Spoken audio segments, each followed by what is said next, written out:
Selamat siang, saya Irfan Simanjuntak dengan NIM J03 16 20 10 43 akan menjelaskan perkembangan drone spraying. Sejarah perkembangan drone.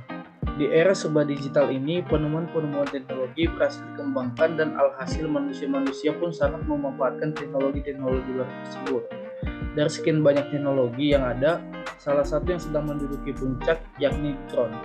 Drone adalah pesawat terbang tanpa awak. Dalam bahasa Inggris, benda ini disebut juga dengan Unmanned Aerial Vehicles atau UAV. Salah satu kecanggihan dari drone adalah dapat dikendalikan dengan jarak jauh melalui remote control. Drone muncul pada awal abad ke-19, tepatnya sebelum Perang Dunia ke-1. Pertama kali diciptakan pada tanggal 22 Agustus 1849 dengan penyesuaian teknologi pada zaman itu. Drone diciptakan oleh seorang insinyur Israel yang tinggal di Amerika bernama Abraham Karen. Semenjak saat itu, drone banyak digunakan untuk keperluan militer, terlebih ketika terjadinya Perang Dunia. Australia menjadi negara pertama yang diketahui menggunakan drone pada saat menyerang Italia. Saat itu, drone masih berbentuk balon udara dengan perlengkapan bahan peledak di dalamnya. Banyak negara yang menggunakan untuk membantu serangan terhadap para musuh.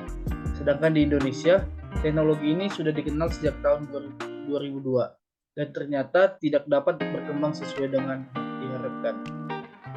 Maka dari itu dibentuk tim asosiasi yang memiliki tugas dan fungsi untuk mengembangkan pesawat tanpa awak ini. Beberapa universitas juga turut melakukan pengembangan pesawat tanpa awak ini.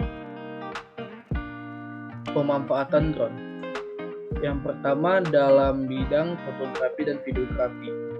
Para penghobi fotografi dan videografi profesional biasanya memiliki pesawat tanpa awak yang berukuran kecil dan ringan untuk memotret dan merekam objek dari ketinggian. Yang kedua dalam dunia militer. Penggunaan drone di bidang militer mulai masif dilakukan. Drone sangat efektif untuk strategi perang, mengawasi musuh hingga menjadi mata-mata, pengumpulan informasi, mengikuti target atau menyerang musuh dengan cepat. Militer juga dapat melengkapi drone dengan misil untuk melumpuhkan target dan memberi bantuan kepada pasukan yang ada di darat untuk tugas selanjutnya. Yang ketiga di bidang pertanian. Bidang pertanian juga makin banyak membutuhkan drone karena drone dapat meningkatkan produksi tanaman dan memantau pertumbuhan tanaman. Drone dapat terbang tinggi untuk memberikan informasi terkait masalah irigasi, variasi tanah, serangan hama, dan kondisi kesehatan tanaman.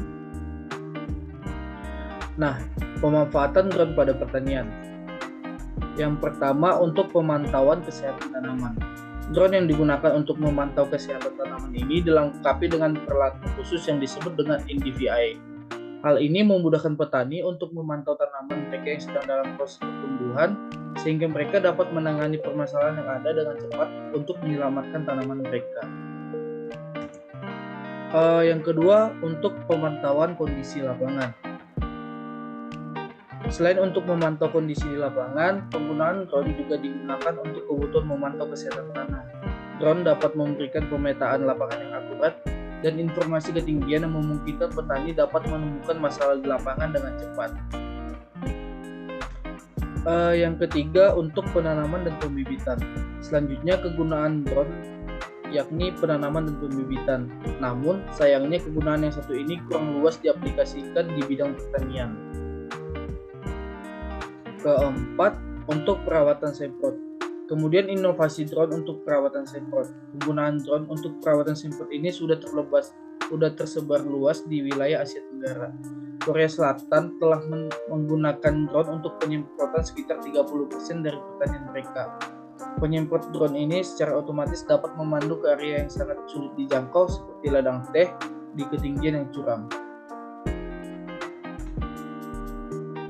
Salah satu drone untuk di bidang pertanian yakni DJI Agras T30. Drone ini dapat membawa beban 30 kg dengan berat total 26,4 kg dan mempunyai pompa plunger baru yang dapat memberikan laju aliran besar hingga 8 liter per menit dengan penyebaran penyemprotan hingga 7 meter. Spraying drone tersebut dengan lancar menyemprotkan cairan hingga berukuran 300 mikrometer menjadi 1 ton pupuk bisa ditebar hanya dalam 1 jam. Komponen drone. Yang pertama ada video antena dengan gambarnya ini. Yang kedua electronic speed control atau ESC. Yang ketiga ada flight controller inside. Yang keempat ada kamera. Yang kelima ada probe. Yang keenam ada motor. Yang ketujuh ada integrated PDB. Yang kedelapan ada frame. Kemudian saya akan menjelaskan cara pengoperasian drone. Yang pertama, nyalakan drone dengan mengikuti panduan yang ada di buku panduan. Yang kedua, posisikan quadcopter.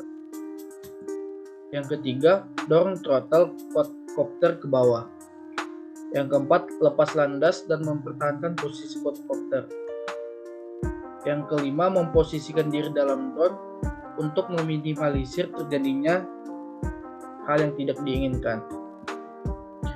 Sekian presentasi dari saya. Apabila ada kesalahan saya mohon maaf. Akhir kata saya ucapkan terima kasih.